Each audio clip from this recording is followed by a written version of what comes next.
It's Rick Viper. This is Mary Edwards. NIEHAUS. My name is DONNA GLAESENER. I'm not here. My name is DRASCONI. BREWER. ZARAGOZA. BAGBY.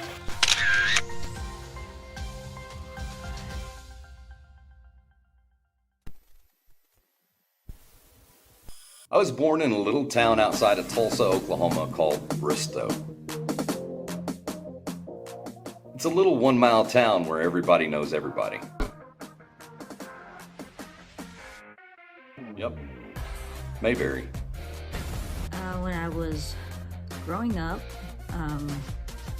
I'd say I discovered at about age 10 that my mom and siblings were not my mom and my siblings. I discovered that my mom was really my grandma, and my brothers and sisters were really my aunts and uncle. I actually was born and raised in southern Indiana in a town called Evansville. That was 20 minutes north of the Kentucky border. I was born January 30th, 1981. The minutes are a little not sure about that, but I was born around like 4 p.m. in the afternoon. My name is DONNA GLAESENER. Born in Brooklyn, New York on September 3rd. Grew up in Jersey City, New Jersey, basically my entire life. I don't remember my age at 1, 2, or 3 because again, born in Mississippi, I grew up in my grandmother's backyard eating sugar cane, watermelon, pecans, so I'm a country kid. But I do remember coming to California maybe like at 9 and being mesmerized by color television.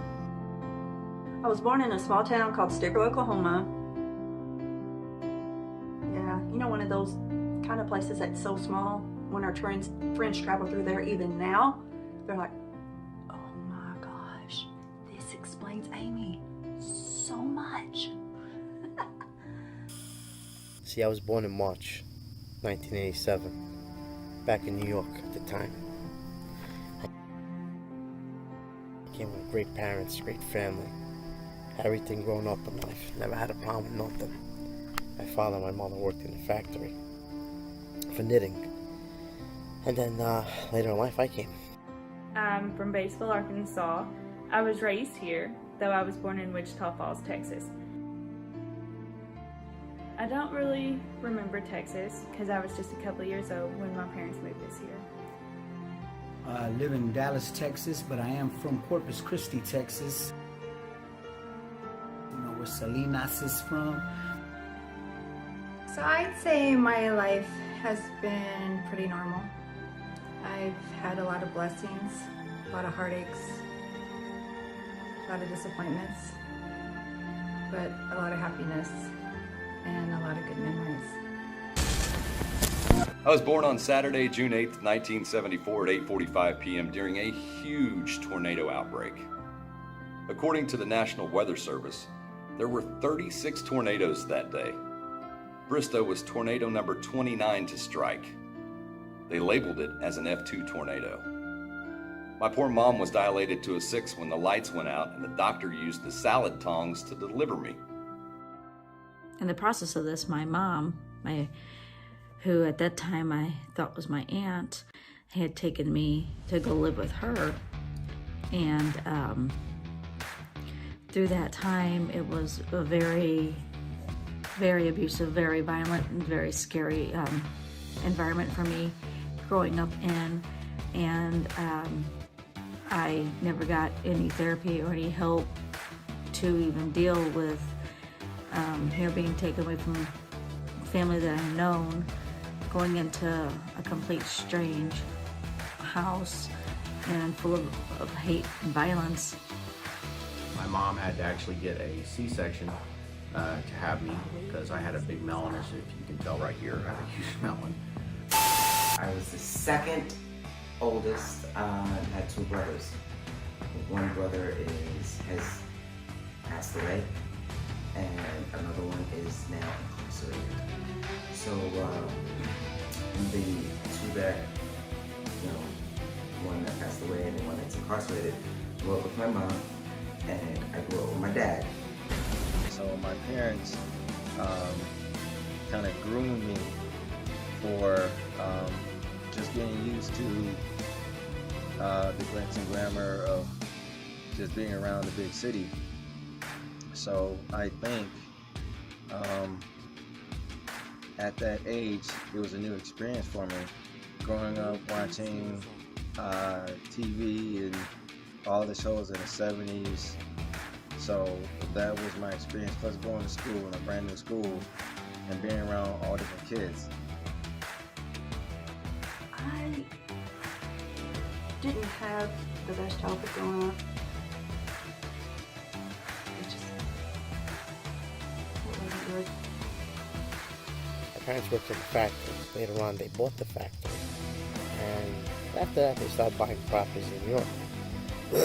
Shortly after that, my dad and my mom split up. I was about 4 years old.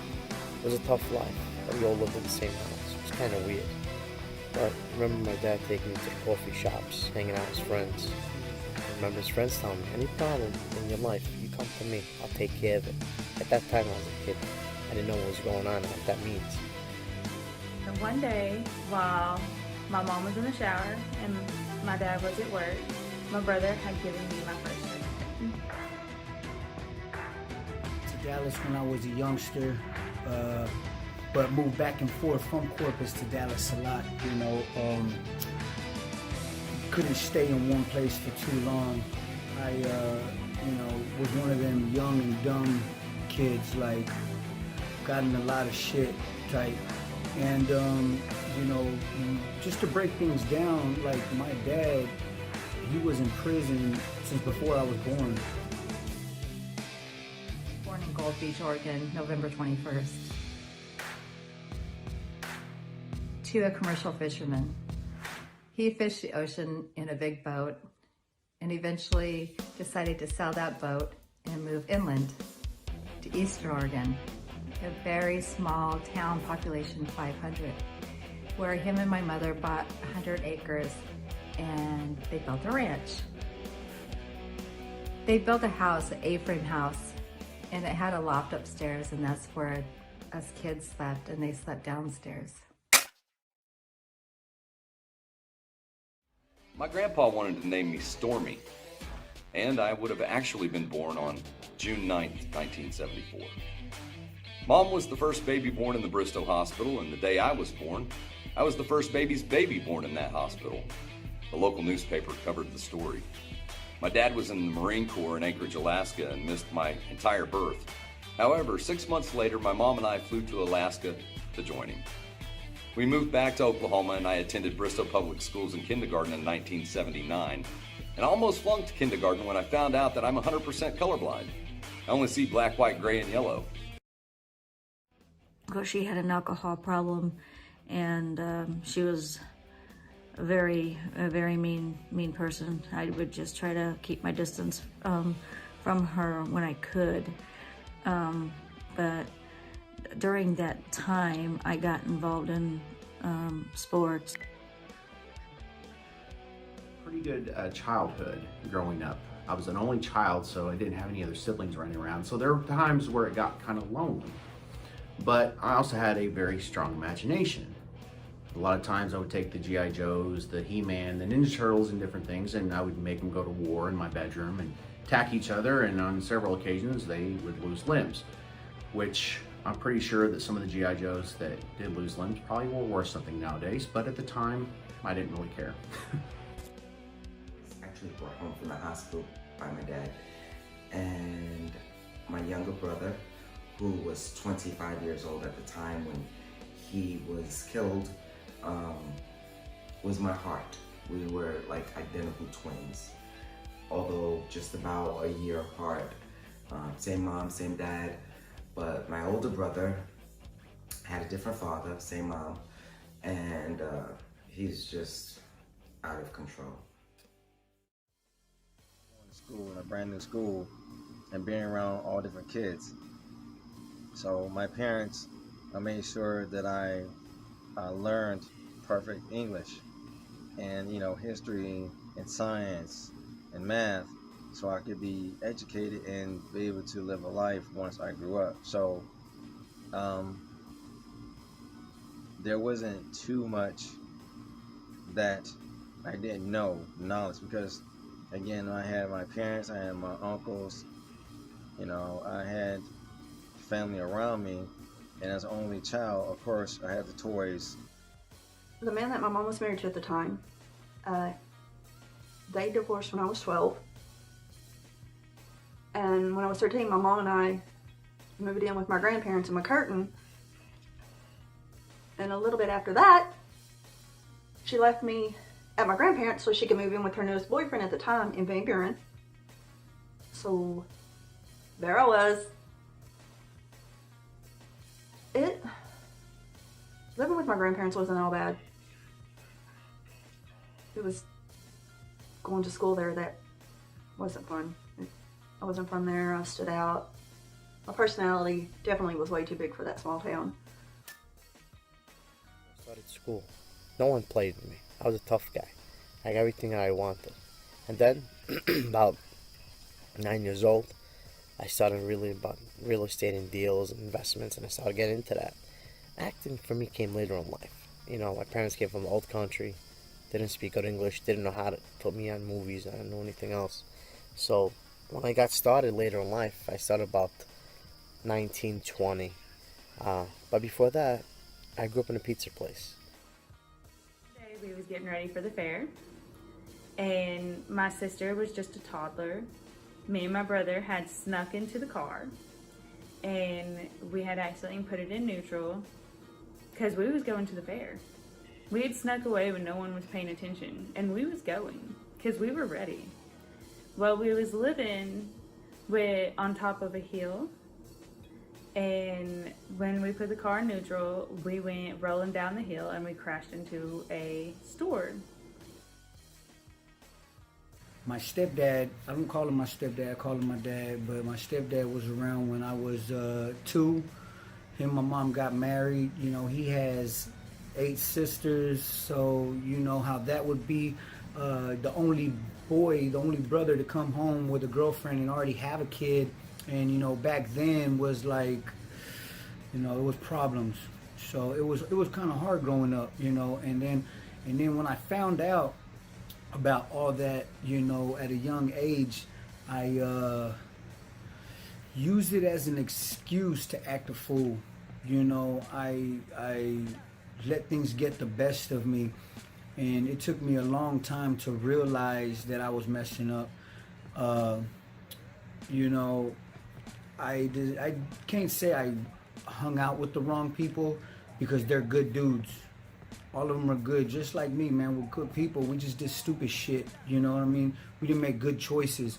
My role model was just fresh out of prison, did like 7 flat, and so that's who I was hanging out with. And then, you know, hanging out with these other people, you know, like I said, we're good people, man. We just make bad choices, right?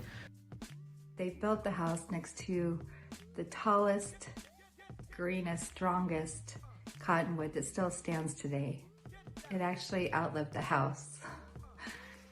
We had a wonderful life there. We lived off the land. We didn't have electricity. We ate a lot of venison. We raised a lot of animals: pigs, cows, chickens, ducks, and horses. We had a huge orchard that had the biggest apples, the most beautiful reddish color apples you've ever seen, and the brightest purple plums and pears. And my mother had a garden, and she would grow carrots and onions and peas and tomatoes and potatoes and corn. It was endless. We had an endless supply of food that we harvest together as a family off the land. In school, I did a few little grade school plays, but never took drama or debate in high school. I was a class clown, and believe it or not, I was good at art and doing voice impressions. Growing up in the 80s, I loved movies and cartoons. I started working at the age of 14 years old at Tasty Freeze. I was driving by the age of 15 and a half and worked locally at grocery stores, stocking and sacking groceries until graduation. It was about 13 when I began writing and getting into like acting and theater and such. And I had gotten, at about 16 years of age, I got a partial scholarship to Juilliard, which I could not accept. And then I got a writing contract with Silhouette Publishing House, which is now Random House. And I had to walk away from that as well due to the controlling and abuse that I was going through. So I just wrote, I'd put everything into my writing, you know, and being active in sports up until I reached 18 and graduated. Then also, of course, when I got to the right age, the regular Nintendo came out.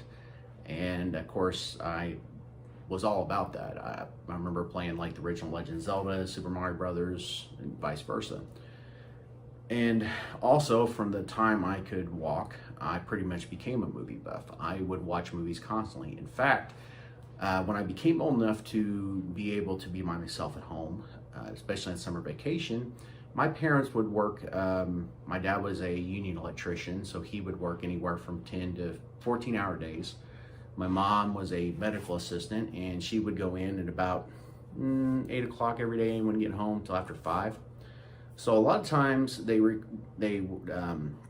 relied on me to help out with a lot of chores. And so a lot of times I would be doing the cleaning around the house, the dusting, the laundry, different things. And to pass my time when I was doing that stuff, I would watch movies. And this was before DVDs. This is when we had VHS tapes, which for anybody who doesn't know, it was fun because if you got to the end of the movie and want to watch it again, you had to sit there and wait for the VCR to rewind it. I was a tomboy growing up.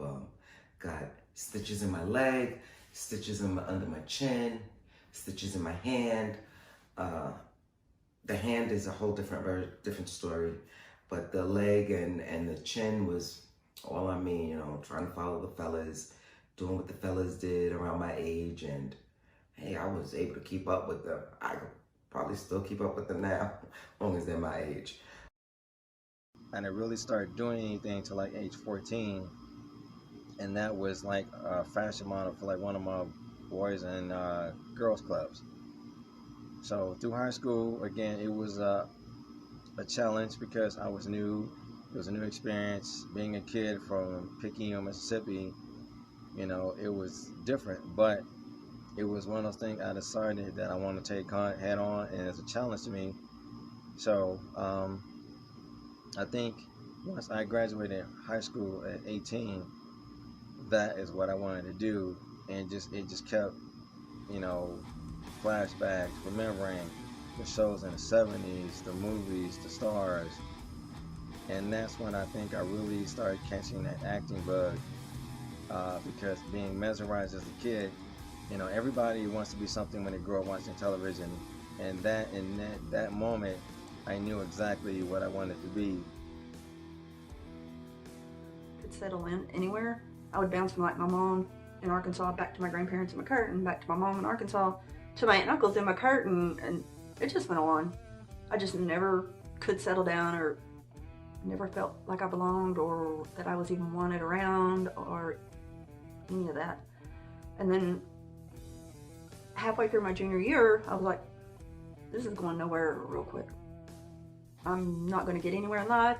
Need to chill my butt out. And I moved in with my mom and my stepdad. Yeah, they got married, never told me. So it was stepdaddy number 5. And he adopted me when I was, well, it was halfway, a few months later, so I was like 17. And that was the first time in my life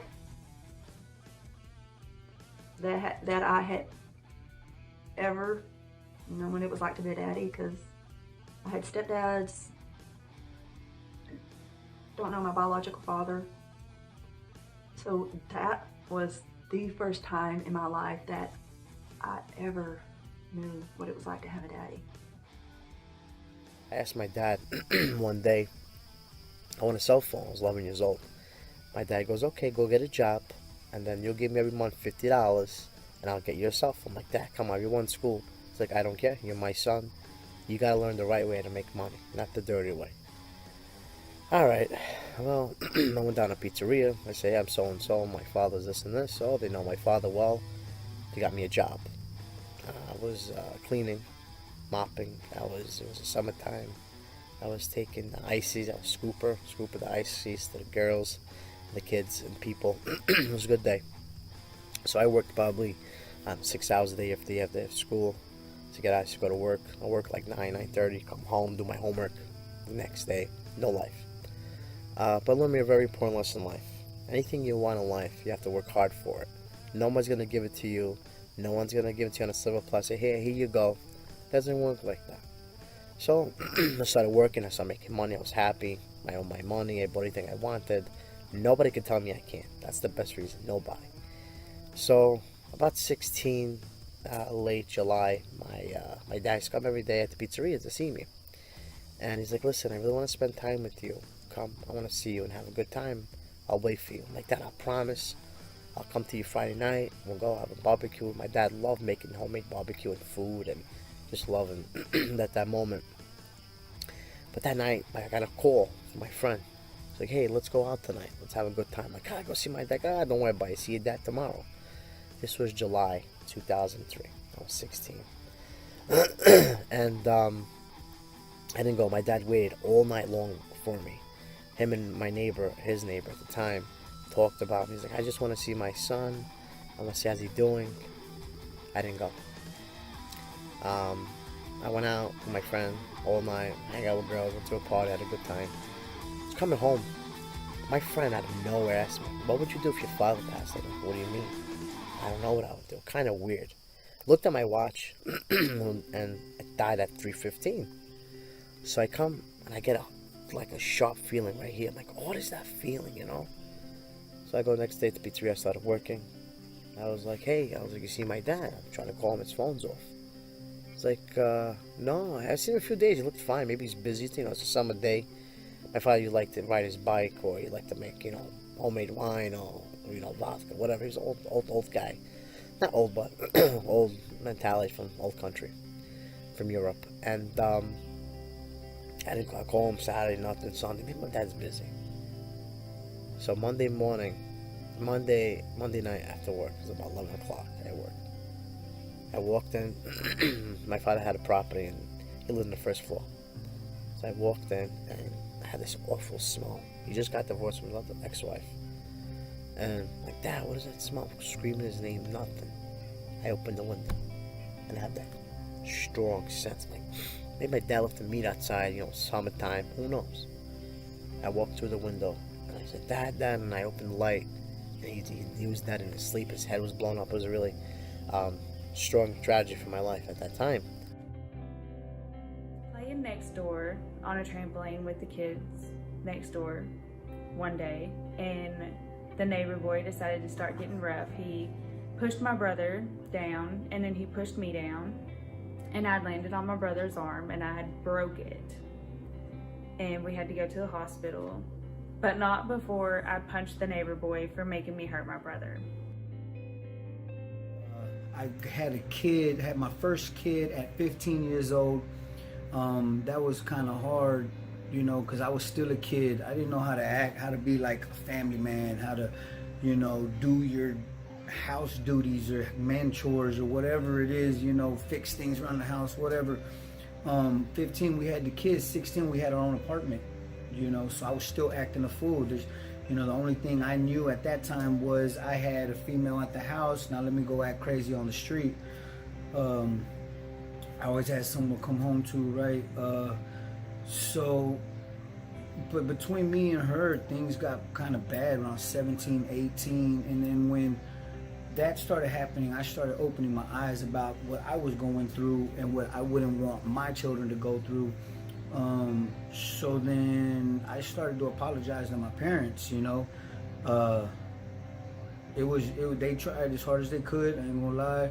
You know, they tried to give me a good place, but I didn't want it, I guess. I wanted to go run rampant in the streets, you know. Because where I lived, you know, it was eat or be eaten. My fondest memories of the ranch are walking the mountains, riding my horse. Her name was Lady, and she was a wild Mustang that my mother had bought and trained, and I was able to keep her, and she was my best friend. We covered lots of ground together.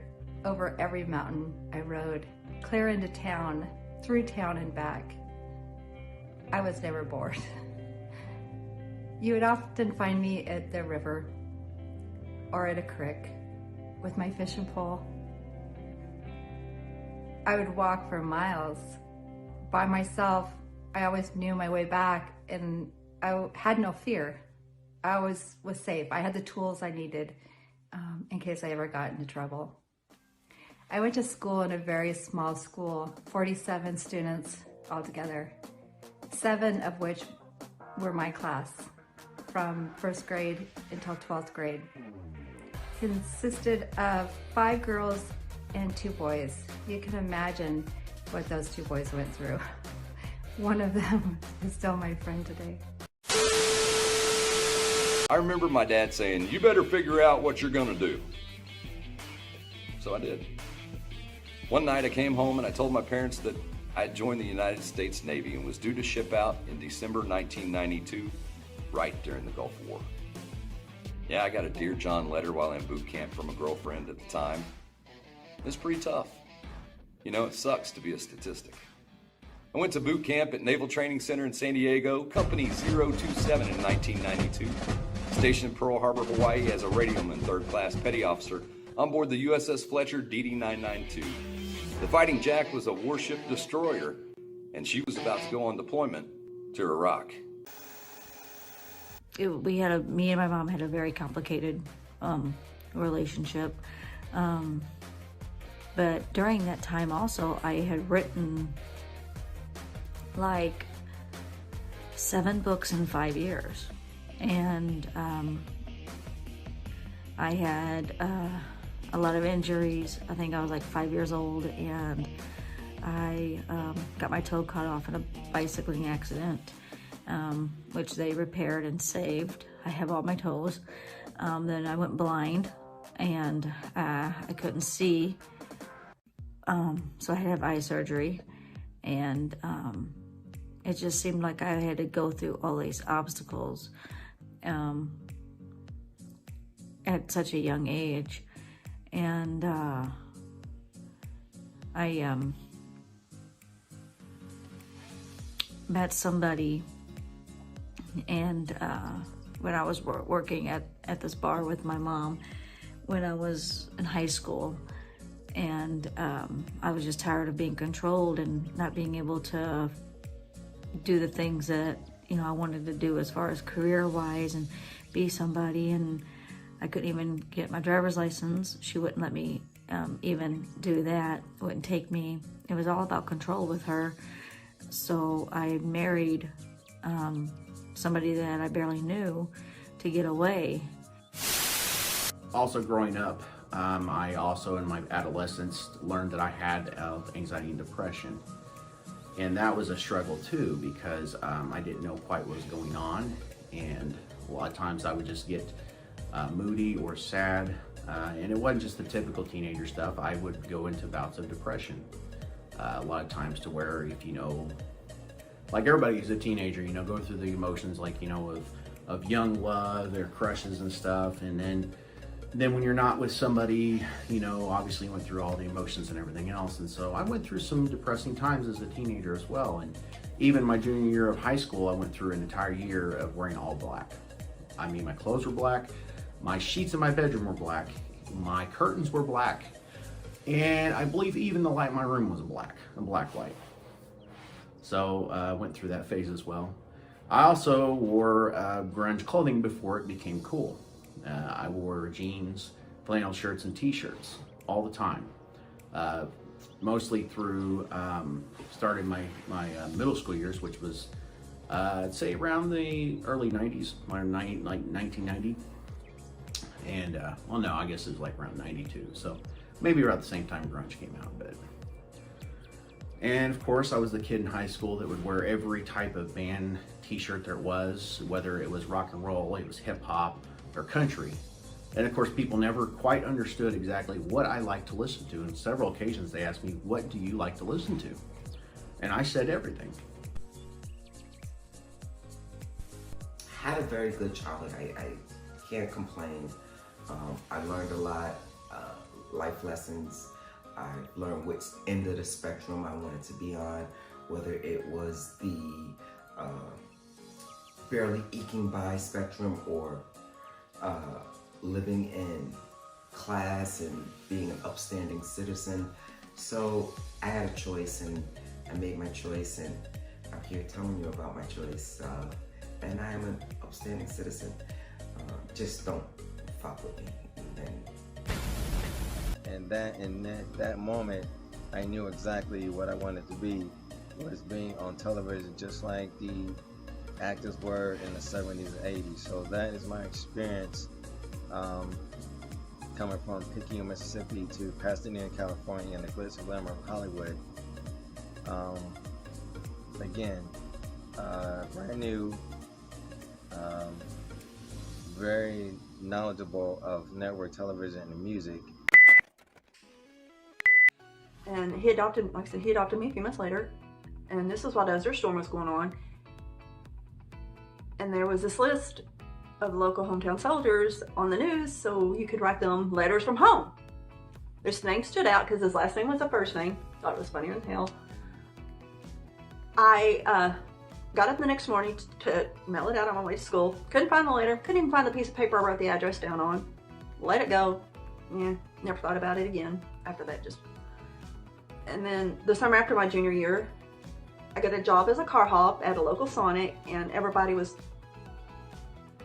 telling me about this guy who worked there in high school, and he was in the military, but he's out now and he's going to come work there and go to college. I didn't care, whatever. Until this guy shows up, and I'm like looking, cute butt, nice truck. What else does a 17-year-old girl need in life? His name, I knew this guy. I didn't know where I knew him or how I knew him, but I knew him. And we were friends for a few months. Went out on one date. First date was Vince Gill, Reba McEntire concert at the Arkansas State Fair. You know, just friends for a few more months. Ended up becoming a couple. Dated for 2 weeks. Moved in together. Lived together for 4 months. And got married, all while I'm still a senior in high school. And then he decided the civilian life wasn't for him. So we're packing up so he could go back in the military, cleaning out my bedroom closet. I'm cleaning everything up at my mom's house to try to get it organized. And there was this envelope in my bedroom closet. So I asked him what his address was over there, and he told me that local hometown soldier that I was making fun of, his last name was a first name, was the man I was married to. You know, it was a tough life, and I did a lot of stupid things, and I regret, and, you know, but besides that, life was good. Before my dad passed, it was hard for me. I worked double jobs, and I always wanted to pursue acting since I was a kid, but I didn't know how to get there, who to call, the right people. So I did a couple extra work at Little Online, casting, nothing serious. I went there a few times, and I'm like, these people, they're alright, but I know I could do better if I get in there. And that's what happened. Getting into high school, I had noticed a tumor coming up on my elbow and went to the doctor, and the first doctor I went to didn't want to touch it because I was too young, they said. And so they refused to touch it. And so went to another doctor, and the other doctor was ready to take care of it for me. And it ended up that it was benign, but they done a lot of blood work and a liposcopic search and just all kinds of tests, and ended up diagnosing me with Turner syndrome. I was 17 years old, and what Turner syndrome is a chromosome disorder. And they said that I had such a unique case of it, that the unique case was just the weirdest they have ever seen. It was so opposite from what they're used to seeing with Turner syndrome. And so they wanted to try me on some medicines. So I tried this medicine and that medicine and this medicine, and it was a roller coaster. But what that chromosome disorder means, it also came with a hormone disorder. And so I was told I would never be able to have children. That was kind of rough at 17 years old because, you know, well, not everybody, but most girls dream of, you know, finding the right guy and having children and stuff. Well, I did. And so finding out I would never be able to have children when I get older and get married was kind of upsetting.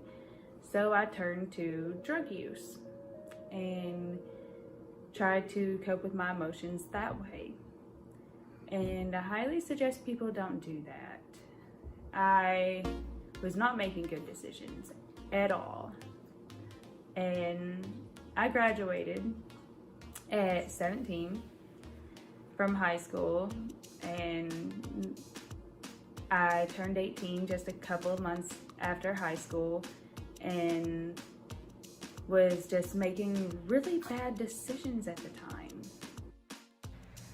Wanted to stay in Dallas because of my daughter, you know, but I didn't have nowhere to stay. So like for like 2 weeks I was sleeping on the park bench and still hanging out with my boys, and then using people's showers, taking showers, and you know, this is 17, 18.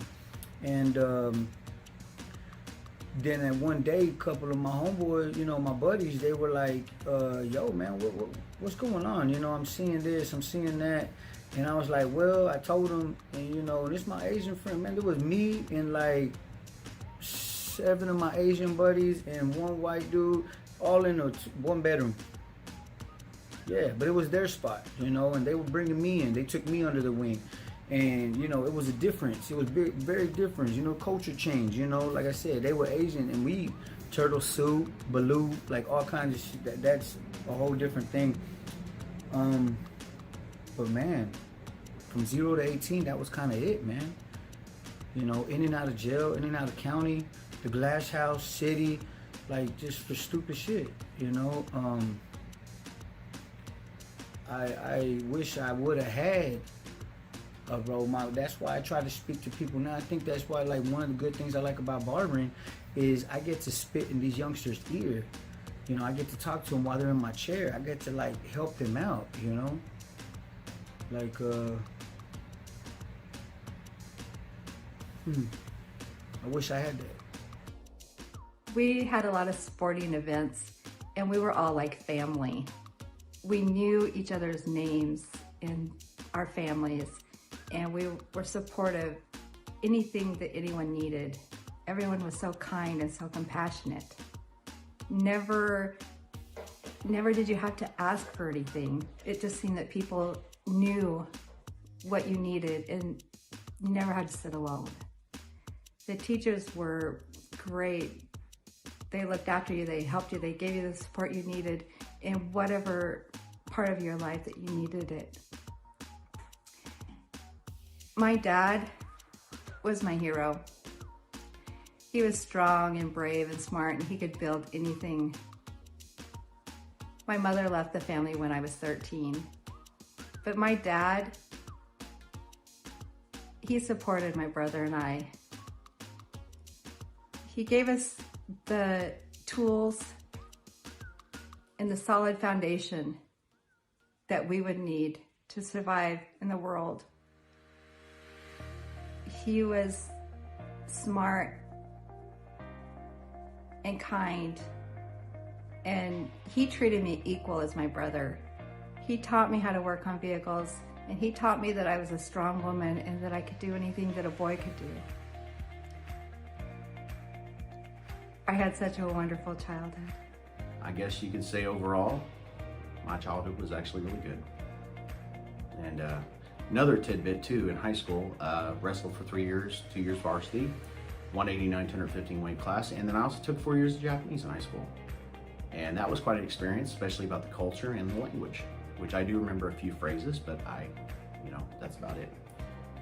And also, as I developed in my adolescent years, I also developed a keen interest in voice acting and voiceover artistry, and it kind of carried over to NAHIN. So. From 1 to 18, same crap. I went to the same school from 4th grade all the way to 12th grade, which was a very private school. Graduated with 8 people in my class in 12th grade high school graduation. Very small. And I didn't even remember if we even liked each other then. But now, everybody went their own way. We all keep in contact with each other. Everybody has their different professions as well as I do. And I'm living my life right now till its fullest.